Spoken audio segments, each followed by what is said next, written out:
السلام علیکم ورحمۃ اللہ وبرکاتہ۔ آج ہم بات کریں گے کہ کلمہ گو کی کیا ویلیو ہے اسلام کے اندر، اور صحابیوں کا دلوں کا حال جاننا۔ ایک صحابی نے اللہ کے رسول صلی اللہ علیہ وسلم سے پوچھا کہ جنگ کے دوران اگر کوئی کافر ان کا ایک ہاتھ کاٹ دے اور بعد میں وہ اس پر غلبہ حاصل کر لیں،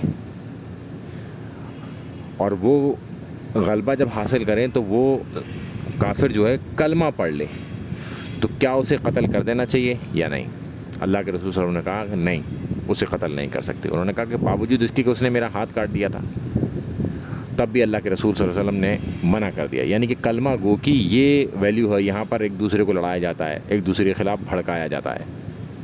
وہاں صرف ابھی کلمہ پڑھا ہے اس کا کوئی عقیدے کے بارے میں پتہ نہیں، دلوں کا حال کسی کو پتہ نہیں، ابھی اس نے نماز پڑھنا جانتا نہیں، زکوٰۃ دینا جانتا نہیں، حج اس نے کیا نہیں، کوئی کام، کوئی ضروریات دین اس نے ابھی پرفارم نہیں کیا، صرف زبان سے اقرار کیا ہے، اس کی اتنی ویلیو ہے اسلام میں۔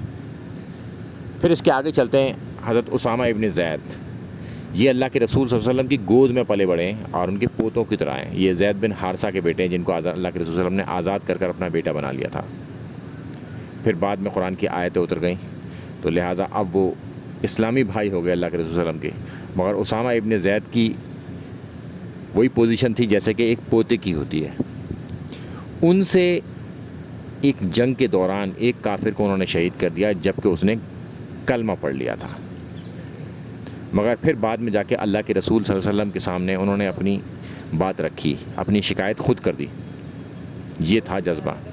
جب انہوں نے اپنی شکایت خود کر دی تو بتایا کہ میں نے ایک کافر کے اوپر غلبہ حاصل کر لیا، اور اس نے پھر کلمہ پڑھ لیا، اور مگر میں نے اسے قتل کر دیا۔ تو اللہ کے رسول صلی اللہ علیہ وسلم نے پوچھا کہ اس نے کلمہ پڑھ دیا پھر بھی تم نے اس کو شہید کر دیا، اس کو قتل کر دیا؟ کہ اللہ کے رسول صلی اللہ علیہ وسلم، اس نے ڈر کی وجہ سے کلمہ پڑھ لیا تھا۔ تو انہوں نے کہا کیا تم نے اس کا دل چیر کے دیکھ لیا تھا کہ اس نے ڈر کی وجہ سے پڑھا ہے؟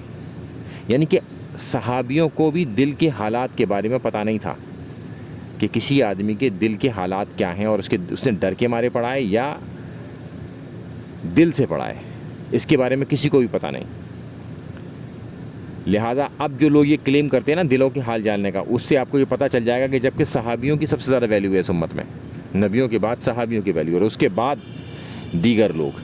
جب صحابی دلوں کے حال نہیں جان سکتے تو کوئی اور کیسے جان سکتا ہے؟ پھر اللہ کے رسول صلی اللہ علیہ وسلم نے کہا کہ اسامہ تو کیا کرے گا جب اللہ کے حضور وہ کلمہ پڑھتا ہوا کھڑا ہو جائے گا؟ اور اس بات کو وہ دہراتے رہے، اور حضرت اسامہ نے پھر یہ سوچا، مطلب وہ بھی پریشان ہو گئے سنتے سنتے، انہوں نے یہ سوچا کہ کاش میں آج سے پہلے کافر ہوتا اور آج میں کلمہ پڑھ کر مسلمان ہوتا۔ یہ ہے ایک کلمہ گو کی ویلیو۔ صرف ظاہری کلمہ پڑھنے پر اس کو یہ پروٹوکول دیا جا رہا ہے نبی کی طرف سے، اور آج ہم کیا کر رہے ہیں ایک دوسرے کے ساتھ؟ اپنا محاسبہ ہم خود کریں۔ السلام علیکم ورحمۃ اللہ وبرکاتہ۔